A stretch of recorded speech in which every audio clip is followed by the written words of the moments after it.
honestly took like a little mini vacation right around Thanksgiving. So there's been a lot of videos and a lot of movies that I have not yet been able to review or not been able to talk about, but rest assured, December is a very busy month for me, so I'm going to keep pushing these videos out at least until the end of the year. So glad to be back, and I hope you guys enjoyed your Thanksgiving. Today I'm reviewing a movie called Bruised, which is a film that is streaming on Netflix. I think it's been streaming for like a week and a half now. It came out like a couple of days before Thanksgiving. This is Halle Berry's directorial debut, and it also stars Halle Berry. Halle Berry stars as a former MMA champion, a disgraced fighter, but all of a sudden when a 6-year-old kid who she abandoned years ago is dumped on her doorstep, and she is put in a position where she has to take care of him. All of a sudden she has to fight her demons, and she has to kind of regain her former glory while also figuring out some personal shit and reconnecting with this kid, and it's a chance for her to be a mother again. I looked at the premise for this movie, I looked at the trailers, I said, you know what, that looks like the same old type of sports story that I've seen before, that you've seen before, that we all have seen before. Then I said, you know what, it's Halle Berry,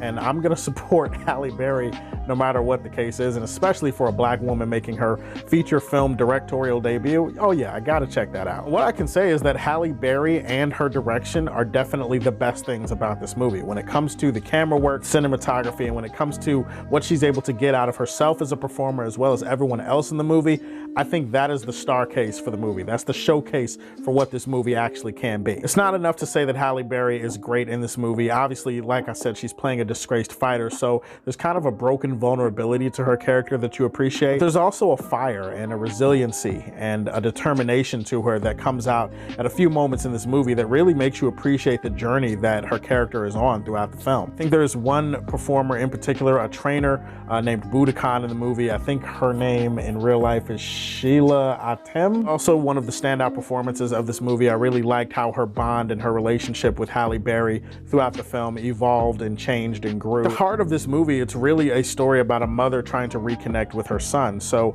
a lot of the movie is really about the give and pull of that relationship as well. This kid actually does not speak for the majority of the runtime in this movie. A lot of this movie is Halle trying to connect with a kid who does not seem to verbally connect with her. And so that was kind of an interesting aspect to their relationship and dynamic that I appreciated. A lot of times when it comes to camera work and directing, people will say low budget, and a lot of people will take low budget to mean low quality, but actually a lower budget can actually enhance some films, and it actually adds something to the look and feel of said films. There's a grimy and gritty sort of feel to the cinematography, to the camera work, to the locations and the lighting, and the way that she's able to capture the street life. Also, the soundtrack for this movie was bussin', I'm not gonna lie. I think majority of the soundtrack for this movie is women. I mean, it's women singers, women rappers, you know, women artists. I missed Meg Thee Stallion. I didn't hear a lot of Meg Thee Stallion on this soundtrack, but almost all of the other music that you hear throughout the film, it's banging, it's bussin', it slaps. Like, I love everything that they did with the soundtrack for this movie. You have someone trying to climb from the bottom back to the top. It's one of those inspirational type of sports stories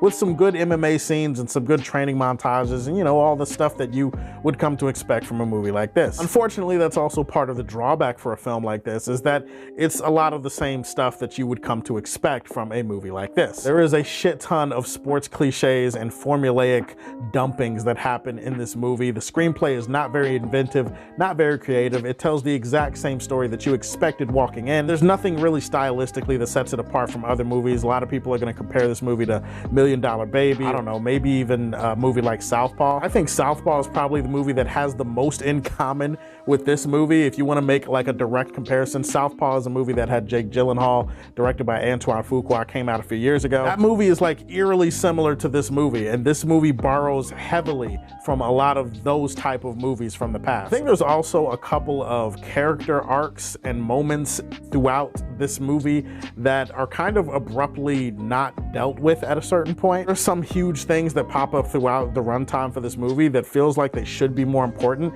but then the movie kind of forgets about them for a while. In particular, there's this one relationship that between Halle Berry and between her trainer, and I'm not going to spoil what happens, but basically a lot of things about the relationship in terms of where it went and where we got to, it just felt very awkward and abruptly handled. It felt very poorly executed compared to everything else in the film. So on Netflix right now, go check out the movie, if for nothing else than Halle Berry's great performance and for her direction. Bruised was a pretty solid watch as far as sports dramas go. I'm going to leave this one in the Daily Planet. Those are my thoughts on Bruised. Tell me, have you seen this movie? What did you think about it? Give me your opinion in the comment section down below. Like and subscribe to the Superfan Show. Stay tuned for more videos, and if you like what you see, Tell me how you feel and stay tuned to hear more from the Man of Steel.